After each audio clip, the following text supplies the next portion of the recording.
हम शुरू कर रहे हैं कैपेसिटर का चैप्टर। यहां पर हम कैपेसिटर से रिलेटेड तरह तरह के टॉपिक्स पे बात करेंगे।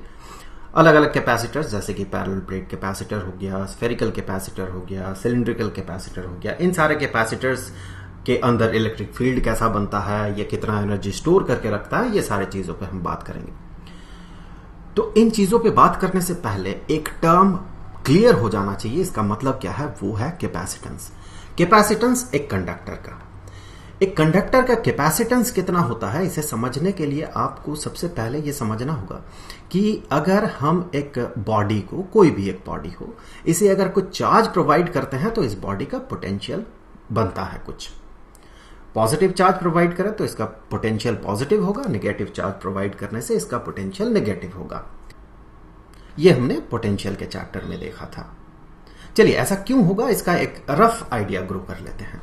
अगर इसमें कोई चार्ज ना हो तो हम अगर पता करना चाहें कि इसके सरफेस में किसी एक पॉइंट में इलेक्ट्रिक पोटेंशियल कितना है, लेट्स से कि वो पॉइंट यहां पर अगर हो, तो इसे हम कैसे पता करेंगे? इन्फिनिटी से, इनफाइनाइट डिस्टेंस दूर से, मान लें ये पॉइंट बहुत बहुत बहुत दूर है तो इसे हम इनफाइनाइट डिस्टेंस मान सकते हैं। सो यहां से अगर हम एक यूनिट पॉजिटिव चार्ज ले आते हैं, एसआई सिस्टम में बात करें तो 1 कूलम, पॉजिटिव 1 कूलम, यहां से अगर हम उसी पॉइंट तक ले आते हैं तो हमें जितना काम करना पड़ता है वही होता है उस पॉइंट का, यहां पर इस पॉइंट का इलेक्ट्रिक पोटेंशियल। अब अगर मान ले कि यहां पर हमने कुछ पॉजिटिव चार्ज प्रोवाइड किया तो वो पॉजिटिव चार्ज यहां इसके सरफेस में रिसाइड करेगा। जब यहां पर पॉजिटिव चार्ज रहेगा तो आप खुद सोचे, यहां जो हम यूनिट पॉजिटिव चार्ज को इनफाइनाइट डिस्टेंस से यहां तक ले आएंगे, इस सरफेस तक, क्या हमें कुछ काम करना पड़ेगा या नहीं करना पड़ेगा? यहां पर देखिए ये पॉजिटिव चार्ज है, ये according to definition of electric potential हमें यहां पॉजिटिव चार्ज को इन्फिनिटी से उस पॉइंट तक ले जाना होता है। तो इस पॉजिटिव चार्ज को, ये जो पॉजिटिव चार्ज है, ये इसे रिपेल करेगा, धकेलेगा, वापस धकेलेगा। सो हमें यहां पर कुछ पॉजिटिव काम करना पड़ेगा जो कि होगा डेफिनेटली ग्रेटर देन 0। तो यहां इस बॉडी का एक पोटेंशियल रहेगा। वहीं पर अगर नेगेटिव चार्जेस होते यहां पर, तो नेगेटिव चार्जेस अगर होते तो ये जो पॉजिटिव चार्ज है ये अपने आप यहां पर आ जाता, पहुंच जाता और कुछ एनर्जी रिलीज करता। दैट मीन ये सिस्टम कुछ काम कर देता, तो यहां पर पोटेंशियल नेगेटिव होता। तो अगर हम यहां चार्ज को इंक्रीज करते हैं और ज्यादा चार्ज प्रोवाइड करते हैं तो क्या होगा?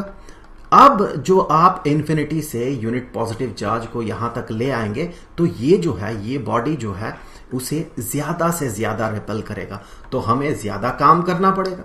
ज्यादा काम करना पड़ेगा, इसका मतलब ये होगा कि इस बॉडी का पोटेंशियल ज्यादा होगा। इस तरह से हम समझ सकते हैं कि अगर प्रोवाइडेड चार्ज, एक कंडक्टर पे प्रोवाइडेड चार्ज अगर ज्यादा हो तो उसका जो पोटेंशियल होगा वो पोटेंशियल भी, इलेक्ट्रिक पोटेंशियल भी ज्यादा होगा। आप ये पाएंगे कि ये जो चार्ज, प्रोवाइडेड चार्ज है, ये प्रोपोर्शनल होगा पोटेंशियल के। जितना चार्ज आप ज्यादा करेंगे पोटेंशियल उतना बढ़ेगा। दुगना चार्ज कर दें पोटेंशियल भी डबल हो जाएगा। तो हम कह सकते हैं charge is proportional to electric potential, जो भी चार्ज इसे प्रोवाइड किया जाएगा। ये हम और बेहतर समझेंगे कुछ देर बाद, जब हम एक स्फेरिकल बॉडी कंसीडर करेंगे और उसमें कुछ चार्ज प्रोवाइड करेंगे और उसके सरफेस में देखेंगे पोटेंशियल कितना होगा। सरफेस में जितना पोटेंशियल होगा उस कंडक्टर के अंदर भी उतना ही पोटेंशियल बनता है। ये सब हमने पोटेंशियल के चैप्टर में देखा था। तो अब यहां से अगर आगे बढ़ते हैं तो हम कह सकते हैं कि ये जो चार्ज हमने प्रोवाइड किया ये बराबर होगा। देखिए, प्रोपोर्शनलिटी साइन हटा के अगर इक्वालिटी साइन लाते हैं तो हमें कांस्टेंट ऑफ प्रोपोर्शनलिटी इंट्रोड्यूस करना होगा। चलिए, वो कांस्टेंट ऑफ प्रोपोर्शनलिटी C है, तो C इंटू V ये चार्ज के बराबर हो गया।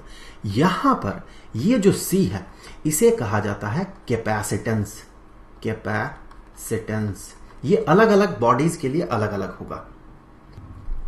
तो ये हो गया कैपेसिटेंस ऑफ दिस कंडक्टर।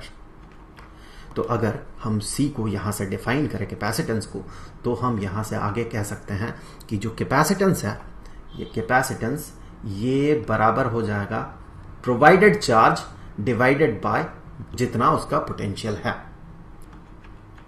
तो अब यहां से हम कैपेसिटेंस को डिफाइन कर सकते हैं। इसे कुछ इस तरह से डिफाइन किया जाता है कि ये रेशियो है। किसका किसका रेशियो है? इलेक्ट्रिक चार्ज जो प्रोवाइड किया गया उस बॉडी पे, साथ ही साथ उसका जितना इलेक्ट्रिक पोटेंशियल बना उस चार्ज के कारण। तो यही है वो charge divided by electric potential. इसे दूसरे शब्दों में अगर आप कहते हैं तो आप ऐसे भी कह सकते हैं, इसी को हम क्या कह सकते हैं, चार्ज पर यूनिट पोटेंशियल, या फिर कहें चार्ज कितना एक्स्ट्रा हमें देना होगा एक यूनिट पोटेंशियल बढ़ाने के लिए।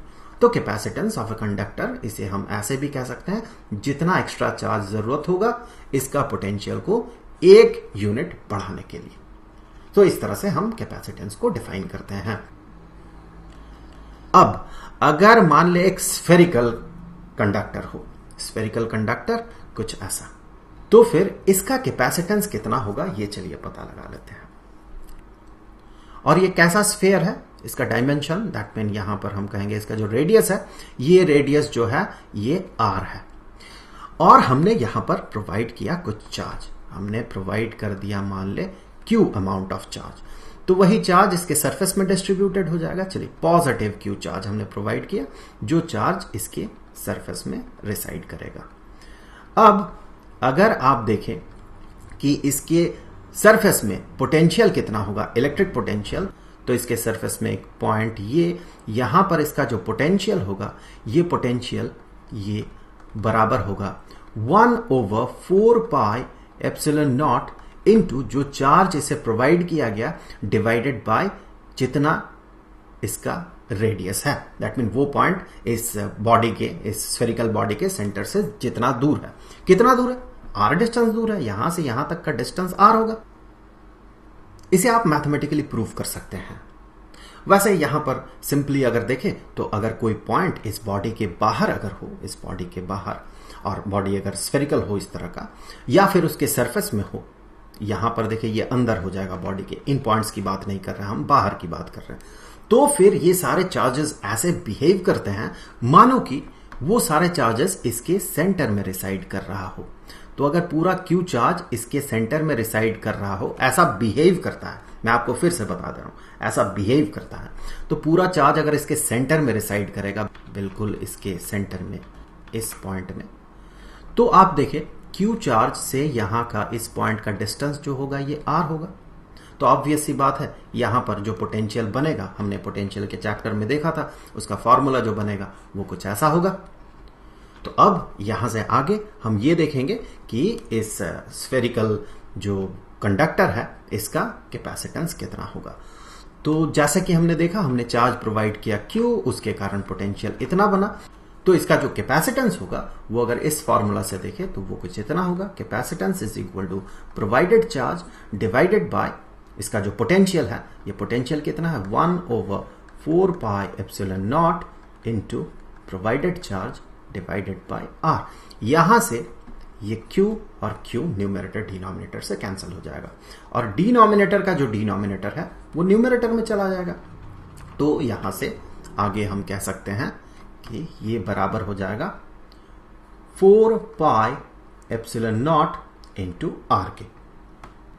इसका मतलब एक स्फेरिकल कंडक्टर का जो कैपेसिटेंस होगा वो डिपेंड करेगा उसके रेडियस पे, वो जिस मटेरियल से बना हुआ है उस पे वो डिपेंड नहीं करेगा, और वो इसके साथ डायरेक्टली प्रोपोर्शनल होगा। आप रेडियस को डबल कर दे, दैट मीन दुगना रेडियस वाला, डबल रेडियस वाला आप एक स्फेरिकल कंडक्टर कंसीडर करें, उसे ले, तो उसका कैपेसिटेंस भी डबल हो जाएगा। यहां इस फॉर्मूले से आप एक बात समझ सकते थे कि ये जो प्रोवाइडेड चार्ज है ये पोटेंशियल के साथ प्रोपोर्शनल क्यों होता है।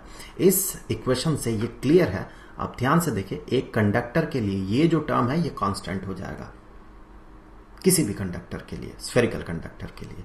तो फिर आप देखें Q को डबल करें तो V डबल हो जाएगा, that mean Q is proportional to V। यहां पर याद रखने वाली कुछ चीजें हैं, जैसे कि ये जो कैपेसिटेंस है, कैपेसिटेंस ये एक स्केलर क्वांटिटी है, ये एक स्केलर क्वांटिटी है, और इसका अगर यूनिट देखें तो एसआई सिस्टम में अगर बात करें तो इसके यूनिट अगर यहां से हम देखते हैं तो इसका यूनिट क्या होना चाहिए, Q का यूनिट, दैट मीन चार्ज का यूनिट डिवाइडेड बाय पोटेंशियल का यूनिट।